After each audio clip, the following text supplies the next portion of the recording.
Hello students, मैं doctor Renuka Verma अपने channel botany ज्ञान में आपका वेलकम करती हूं। आज जो टॉपिक हम पढ़ने जा रहे हैं वो है एम्ब्रियोजेनेसिस और ये एम्ब्रियोलॉजी का एक टॉपिक है। इसे हम आज के लेक्चर में देखेंगे। तो एम्ब्रियोजेनेसिस होता क्या है, इसे जानने से पहले अगर आप मेरे चैनल पर नए हैं तो प्लीज़ मेरे चैनल को सब्सक्राइब कर दीजिए, बेल बटन दबाकर नोटिफिकेशन स्टार्ट करना ना भूलें। और अगर आपको लगता है कि मेरे वीडियोज़ हेल्पफुल हैं तो इन्हें लाइक एंड शेयर जरूर करें। तो स्टार्ट करते हैं आज का टॉपिक, एम्ब्रियोजेनेसिस। तो देखिए, जब हम बात करते हैं प्लांट्स की, तो प्लांट्स में जब फर्टिलाइजेशन होता है तो फर्टिलाइजेशन से 4 इवेंट्स ट्रिगर होते हैं। एम्ब्रियो फॉर्मेशन होगा, एंडोस्पर्म बनेगा, सीड बनेगा और फ्रूट का डेवलपमेंट होगा। तो ये चारों की चारों चीजें फर्टिलाइजेशन से होती है।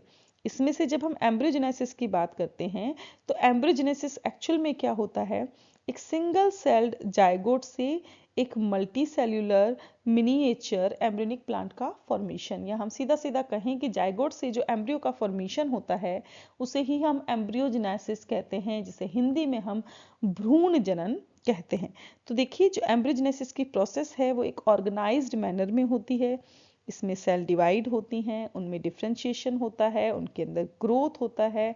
ये सारा का सारा जो प्रोसेस है वो टाइटली रेगुलेटेड होता है, मतलब कि एक नियंत्रित रूप में, कंट्रोल्ड फॉर्म के अंदर ये चीज चलती है। देखिए, यहाँ पर हम इंडिकेट करते हैं कि जो जाइगोट है उसका ट्रांसफॉर्मेशन किसमें हो रहा है, एम्ब्रियो में हो रहा है। यानी कि युग्मनज से यहाँ पर भ्रूण का जो निर्माण हो रहा है वो जेनेटिकली प्रोग्राम्ड होता है। मतलब कि सब चीज ऑलरेडी जिस तरीके से एक प्रोग्राम फिक्स होता है और जिस तरीके से वो चीजें चलती हैं उस तरीके से स्टेप बाय स्टेप जो है ये चीजें होती हैं। जब एम्ब्रियोजेनेसिस होता है तो क्या होता है, यहाँ पर जब हम बात करते हैं स्पोरोफाइट प्लांट की, उनका बेसिक बॉडी प्लान जो है वो एस्टेब्लिश्ड होता है। यानी कि एम्ब्रियोजेनेसिस के टाइम पर ये सारी की सारी चीजें होती हैं। अब जब एम्ब्रियोजेनेसिस होता है तो उसमें कुछ मेन चैलेंजेस आते हैं। क्या चैलेंजेस आते हैं? पहला जो चैलेंजेस है वो ये है कि एक बेसिक बॉडी प्लान को एस्टैब्लिश करना इसका पहला चैलेंज है। तो क्या है, जो रेडियल पैटर्निंग होती है उससे 3 टिश्यू सिस्टम का फॉर्मेशन होता है।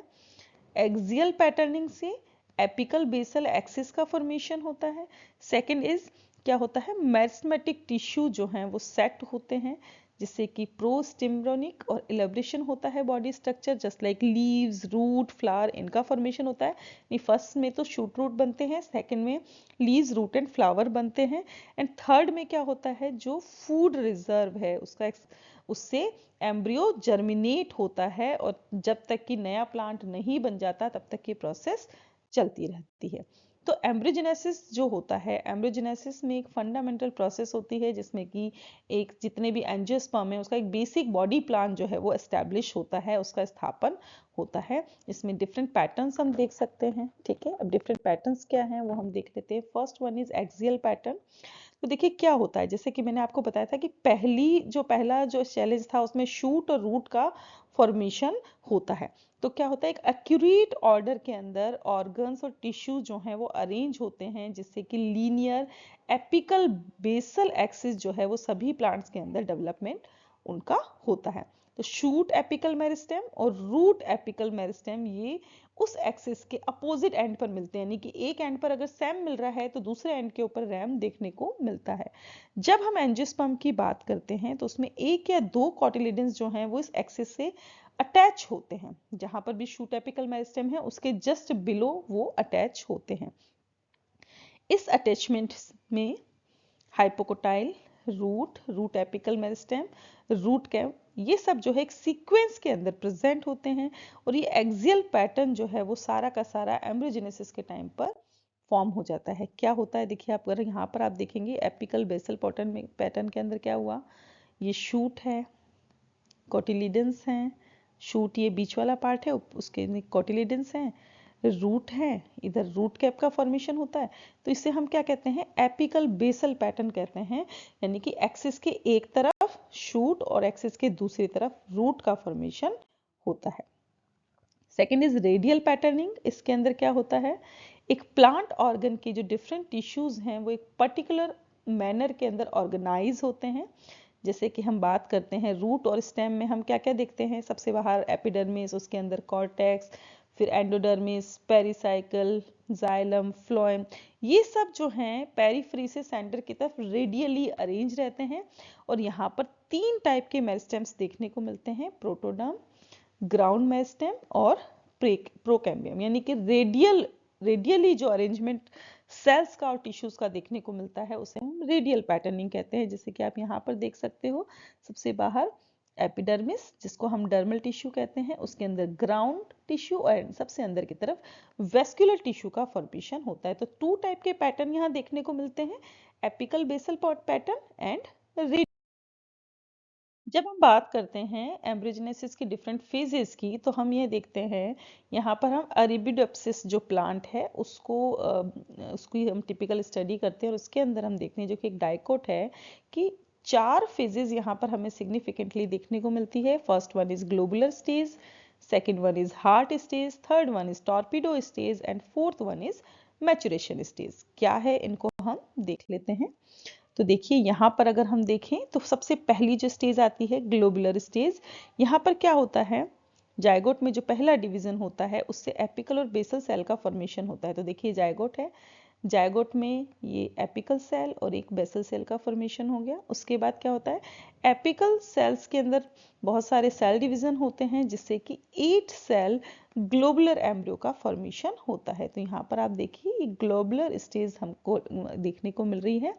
उसके बाद में क्या होता है, उसके बाद और भी बहुत सारे डिवीजन होते हैं जिससे कि नंबर ऑफ सेल्स का फॉर्मेशन होता है। तो अगर आप यहाँ देखेंगे तो ये पहले ये 4 सेल्स आपको सामने दिख रही है, 4 सेल्स इसके पीछे की तरफ होती है। तो इसी तरीके से आगे जो मल्टीपल डिविजन्स होते हैं उनसे कि ग्लोबुलर स्टेज का फॉर्मेशन होता है, जिसे हिंदी में हम गोलाकार प्रावस्था कहते हैं।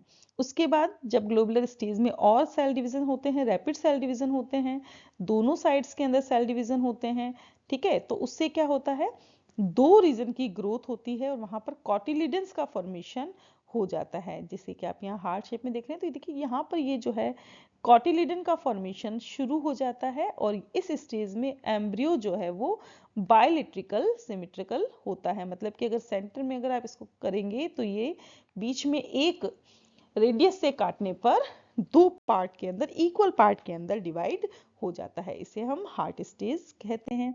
हार्ट स्टेज के बाद आती है टॉर्पीडो स्टेज। इस स्टेज में और सेल डिवीजन होते हैं। सेल डिवीजन होने से क्या होता है, एक्सिस के दोनों तरफ इलोंगेशन होता है और उससे कॉटिलिडन की एडिशनली ग्रोथ होती है। तो यहाँ पर अगर आप देखेंगे तो एडिशनल ग्रोथ कॉटिलिडन की होने लग गई है और यहाँ पर कॉटिलिडन्स को हम आइडेंटिफाई कर सकते हैं। तो इसे हम टॉर्पीडो स्टेज कहते हैं। उसके बाद आती है मैचुरेशन स्टेज। तो जब एम्ब्रियोजेनेसिस प्रोसेस जो है उसका टर्मिनेशन होने वाला होता है या वो खत्म जब होने वाली होती है, तो एम्ब्रियो और सीड जो है उसमें डेसिकेशन शुरू हो जाता है, पानी जो है उनका खत्म होने लगता है, वो मेटाबॉलिकली इनएक्टिव होने लगते हैं और एक तरीके से डोरमेंसी फेज में चले जाते हैं। तो इसे हम मैचुरेशन स्टेज कहते हैं। तो ये जो लास्ट वाली स्टेज है ये मैचुरेशन स्टेज है। तो देखिए अगर हम यहाँ देखें, इसको ध्यान से देखें, तो ये फर्टिलाइज्ड एग है, एपिकल सेल वेसल सेल का फॉर्मेशन हुआ, उससे ऑक्टेंट बना, 8 सेल स्टेज हुई, फिर ग्लोबुलर फॉर्मेशन हुआ, ट्रायंगुलर फॉर्मेशन हुआ, heart stage I, torpedo stage I and last में मैच्योर एम्ब्रियो स्टेज आई। तो ये सारी की सारी जो फेजेस हैं वो एम्ब्रियोजेनेसिस के अंदर स्टेप वाइज स्टेप चलती रहती है। तो ये था हमारा आज का छोटा सा टॉपिक। आई होप ये आपको अच्छे से समझ में आ गया होगा। मिलते हैं नेक्स्ट लेक्चर में, तब तक बने रहें हमारे साथ। Thanks for watching and stay tuned to Botany Gyan for more informative videos. Thank you.